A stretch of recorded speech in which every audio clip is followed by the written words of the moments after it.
Hey, good afternoon, folks. This is Doc.Jordan, representing Skid Row Joe, right here with my boy Bobby. How you doing today, Bobby? Hey, Doc. Dixon. Hey, Doc. Hey, it's so great to have you on. I don't know how this is going to come out the screen, either side by side or up and down. I don't know, but it doesn't matter because I got Skid Row Joe, Doc.Jordan here today. We've been talking we were on the phone for about 2 hours and he was telling me his whole story, but I'm going to let everybody hear right from your mouth, Doc.Jordan. Tell us about what's going on in your life today or back then. All right. Hey, well, first and foremost, man, it's an honor and a pleasure to be on your show, man. I've sat back and watched a few episodes, and I tell you right now, man, it's just heartwarming, man, to see somebody with such passion and nut soulless, man, to do what you do and what we do, man, because it's very necessary out here. Just to try to keep it condensed. My journey started, man, way back when I was young. My first arrest was with my mom at 8 years old, breaking in houses. I dabbled into their substances when they went to sleep, passed out or whatever. I would get into their substances, and that began my journey on substance abuse. Followed for about 40 years, and involuntarily, I really didn't want to have a habit. Like everybody else, I didn't want the outcomes that came with it. So 40 years of addiction, 40 years of incarceration, failed relationships, all kinds of stuff, man. I was on this rabbit hole that it seemed like I couldn't get out of. But at one point, man, I picked up a book while I was in jail going to prison.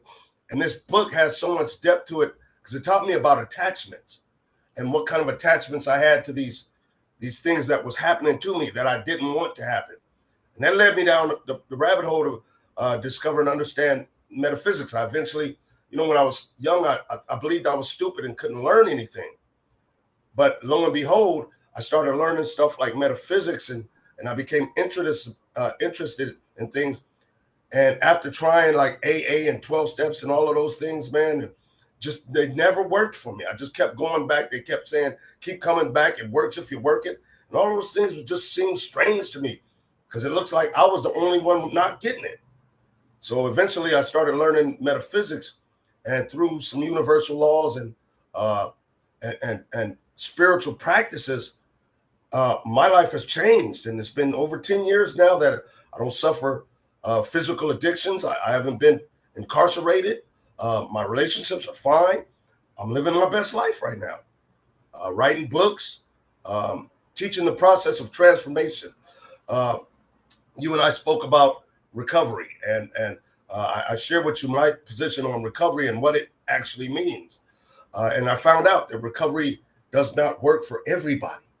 It can work for some people, but it doesn't work for everybody. I found in my case, mine was one of those cases where regardless of what I tried, the essence of recovery couldn't work for me. So today I teach transformation. My book, The Energy of Addiction, helps people to understand by looking forward, not looking in your past, which true recovery has you do. There's change, man, big time. Oh, and by the way, I didn't even have to put down the substances.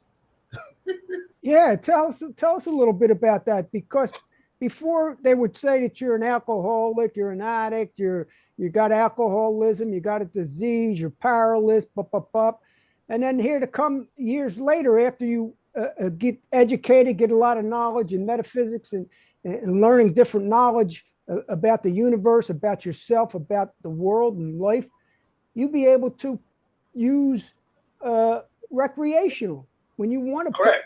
And because you are in control of it today. Yes. And part of that, I owe thanks to Smart Recovery. As I was telling you, I created the first smart recovery-based sober living home.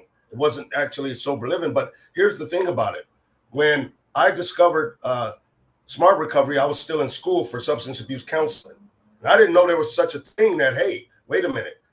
Even though the goal is abstinence with them, you didn't have to walk in and claim abstinence from the gate. And what I found was, and by doing that, when I was dealing with the 12-step programs, if I couldn't maintain that, then regardless of what anybody says to me, I had to go back and get another new chip. And in that whole process, now I get caught up in shame and guilt. People can say what they want to. I'm looking at and I'm feeling the shame and guilt in the room when I go up and get another newcomer chip. And so with me, what the struggle was, I never really said to myself, well, I need to quit drinking or I need to quit using this. My thing was I didn't really want the circumstances, the consequences that came along with what I believed was the substance. But as I went further in understanding addiction in itself, the mechanics of addiction, one of the things that was really profound for me was when I started learning metaphysics. I started learning about frequency and vibration. And when I did, I was able to identify on my own studies that we all understand that addiction really has a lot to do with shame and guilt. We can clearly see that. When you look at those things, you get, what does alcohol produce? Well, it produces shame and guilt. So all of these things are all along the same vibration. So what started happening was I started looking at, oh, is it really truly the substance? Or is it my association with shame and guilt? So I started experimenting and doing a few things. And I found that, like their book says, we're like men who have lost their legs. We'll never grow new ones. Science may, yada, yada. Science may someday figure this out, but we haven't done so, or it hasn't done so yet. So I started looking at phrases and stuff like that, and it works if you're working. And it just all started to crumble down, because it wasn't necessarily the substance. It was my association with those low vibrations of shame and guilt. They're all in the same area. So when I drink, I know I'm placing myself in a lower vibration. There's a outcome for that. Right, because on a vibrational scale, me and Jordan, I looked it up, and I got a couple scales I posted on Facebook. And, alcohol itself, I mean, because material things have a vibration too. Everything has an energy and everything has a frequency and a vibration. So alcohol in itself has a lower vibration. I think it's like on the 20 scale. We're talking 700 plus that we're trying to go up the scale, because 250 is like a neutral, which 250 would put us in a content, happy, calm position. So we're striving for, anything above. We keep on wanting to raise our vibration. That doesn't mean that we're not going to get into situations or events or feelings and emotions that we get in a low vibration. But I think the key would be for us to just try to, when we know we're in that lower vibration, to raise it up, to come up, to come up the frequency vibrational scale. Like I always say, Jordan, there's many paths. Right. You're talking about the path that you discovered. By this path and by the knowledge and the education that you learned, this path has worked for you. And on this podcast, we talk about many modalities, methods, creating your own program. And I actually think that that's what you did. You created your own program by searching and seeking many paths, but I say there's only really one way, and the one way is us. We are the way. We are the Buddha. We are the solution. So keep on continuing. You know what, Jordan? Talk us about like the vibration even in the womb of the mother. Oh, okay. You're talking about what I call the fetus factor. Okay, so in my books, one of the things that I describe is, and keep in mind, this is at this point still theory, because I don't have the funding to, for research, for testing. But one of my theories is that, and it's well supported actually by science. One of my theories is this, Bobby, is when a woman is pregnant, okay, there's a 9-month gestation period there. Okay, now we already scientifically can prove by vibroacoustics that fetuses respond to vibration, right? The fetus is not hearing the words of a song; he's feeling the vibrations. They haven't connected it yet, but I'm sure it does. This can assure us or help us to understand why and how we come up with what we call prodigies. You know, these children that are born and can play Mozart. If you look at their background, you'll find that most of them were brought up in that gestation period around or people that were on that type of vibration. For me, it was the total opposite. While I was in the womb, the vibrations around me were domestic violence, were addiction, were crime, were all of these lower vibrations. I don't believe in using the terms good and bad. I don't really like those. I believe in favorable or unfavorable. So in many cases, this was unfavorable vibrations. The misconception that people have about vibrations is that they're good or bad. They're just vibrations. You know, some are higher than others, but they're just vibrations. You may favor one and put something on it, whereas another person may see it the opposite. Now, when it comes to what we're discussing here, the vibrations that I grew up around, which was, and I'm glad you brought that up, was around, let's say, 50 to 150, anywhere from shame, guilt to anger, was what I call my vibrational homeostasis level. Your homeostasis level for your physical body is where you're feeling okay. You're not too hot, you're not too cold. It's the body's ability to regulate how you feel. So we also have a vibrational homeostasis. And that vibrational homeostasis is that level where if I'm, let's take it, and I gave you this example before. Let's take it on a church level. Let's say I go to church on Sunday. My vibration gets raised to a very high level. I'm hearing the preacher preach and I feel really good. But because it's not my normal vibration, it's not my normal settings, by Tuesday, I might be at the club. I might be cussing people out. I might be having a drink because my vibration has dipped back down to its normal position. Right. So what I learned to do was this, and this is what I teach people. You have to learn how to raise your vibrational homeostasis. Because what was happening with me was I was going up and down. And by the way, that's what true bipolarism is. It's the inability to control your vibrations from going up and down. So this goes over into mental health and all kinds of areas. So what I learned to do specifically was identify where people vibrate at and then gauge what kinds of, and you can do this two ways. I'll give you the process. The process is to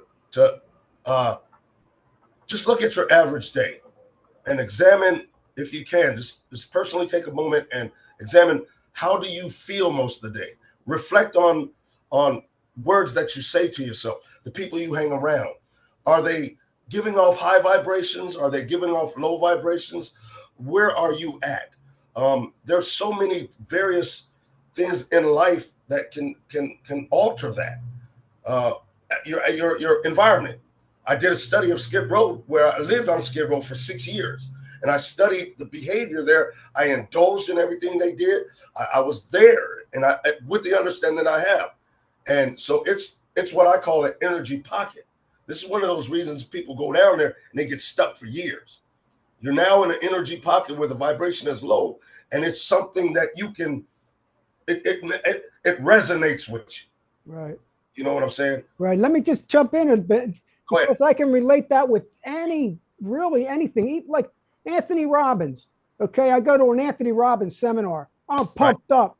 Man, the vibration is high. I'm charged up. I'm getting emotional. I'm getting passionate. I leave the meeting.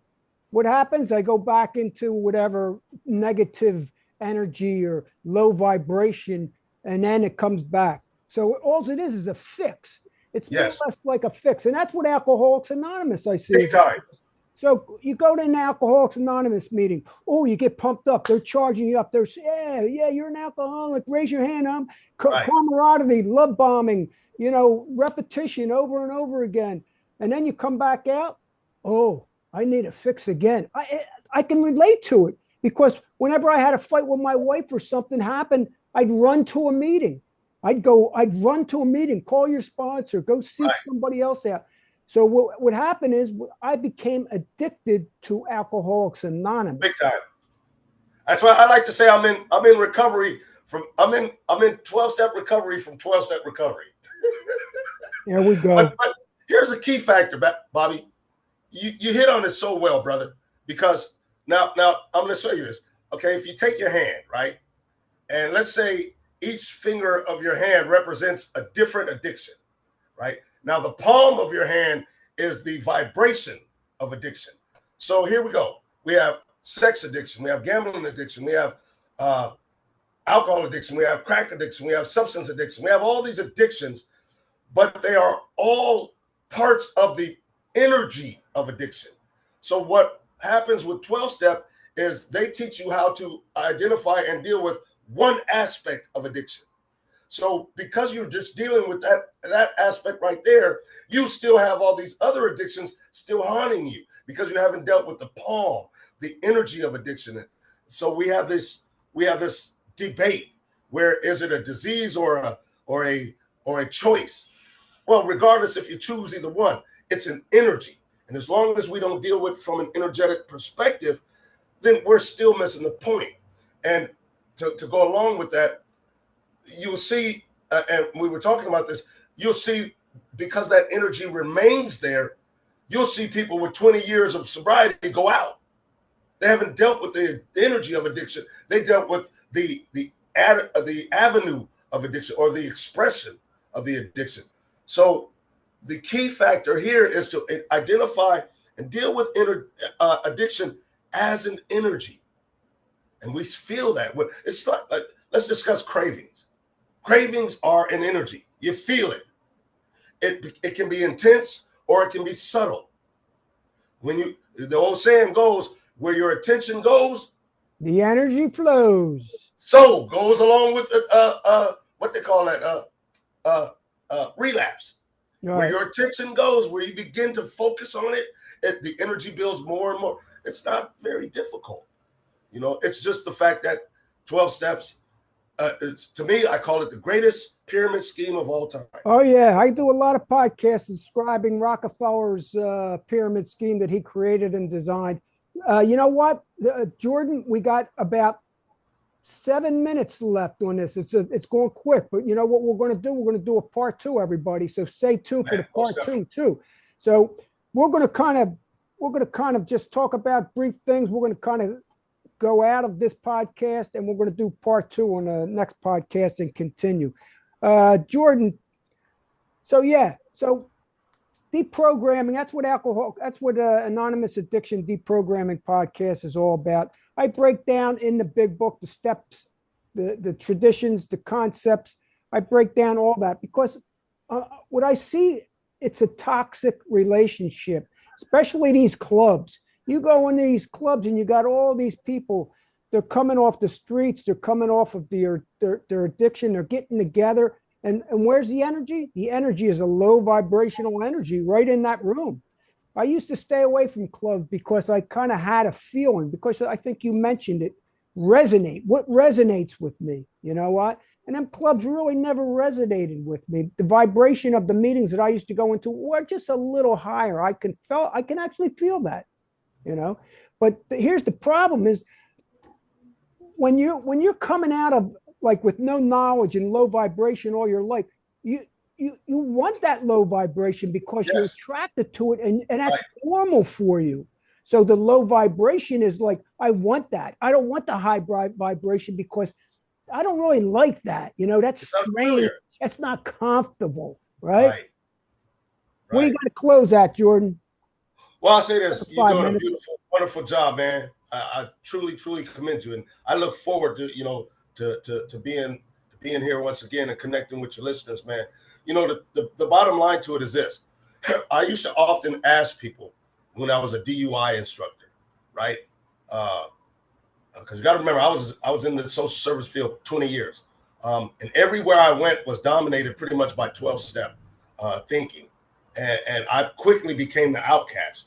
And I suffered, many attacks personally, regardless of what my positions were, because I did not fall in line with those ideals. But when I used to ask people this one question, what is the program of AA? Describe it to me. And they would go on, you get a sponsor, and, they have these dances and, these meetings and all of these things and whatnot. And they go on with the rhetoric. And at some point in time, I have to stop them. I said, well, wait a minute. You're describing the fellowship of AA. Now, I asked you what was the program. The program, when anytime anybody says program, there's programming. That's what that word means. so, Right. so to do what you're doing, deprogramming, you know what I mean, is important. Yeah, we're deprogramming, reprogramming, we're unlearning and learning new different things. And metaphysics, vibration, energy, frequency, with Doc Jordan's into. We're going to talk more about, because you've been all around the treatment center. I mean, you ran sober living houses for Man, years, and you've been from the streets. You look. I'm going to title this "From Skid Row Joe to PhD" because you're getting your PhD right now. right. You're studying to get the PhD, or you have And one. let me just say real quick, Bobby. I cut my teeth in counseling on Skid Row. I started on Skid Row and have worked in places in Beverly Hills and all in between. And I just see the patterns in all of the programming all the way through. It's And ridiculous. and Doc Jordan got all these certificates. He went and got all the certificates, all the Yeah, things that he needed to do to work in the field, and yeah. You because to see them up collect. there. See, look at them all. Look at them all. To collect to work in them fields, it's all about money, money, money. It's Yeah, all about insurance, insurance, insurance. It's a racket in itself. That in itself is a big multi-level marketing scam too. And yeah. and Doc Jordan's getting he's kind of leaving that. He's been leaving it and transitioning into his own thing because what's the latest book you just got done writing? Well, currently I have 9 books. I have 5 of them are on Amazon right now. And then the latest one that's being pushed right now is The Metaphysics Guide to Life. And that's a huge book, but it's broken down into smaller books. But right now, The Energy of Addiction and Change Your Vibe, Change Your Life are critical books I think a lot of people should read. And where can we find you at on Facebook? I know that. Yeah, the quickest way YouTube. is to connect with me on Facebook because we're just building our new page, skidrowjoe.com. We're just building that, opening that one up. But you can most definitely find me on Facebook. Now, you got to remember, my first name starts with a U. So it's UNDRE. You can put up the post there when you get a chance there, Bobby. Your first name is what? UNDREY, Andre. Jordan, Oh, okay. JORDAN. Okay. Yeah, Okay. That's what I was a little, yeah, I didn't know that. That's the email too. right. All right, Doc, let's say goodbye. Let's see how many minutes we got left. It doesn't even show me. Usually does. Huh? I know I don't Oh, see it here we either. go. I got 1 minute and 58 seconds.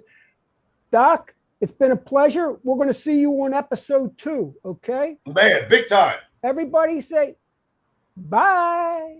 Take Adios. care. Adios, amigos.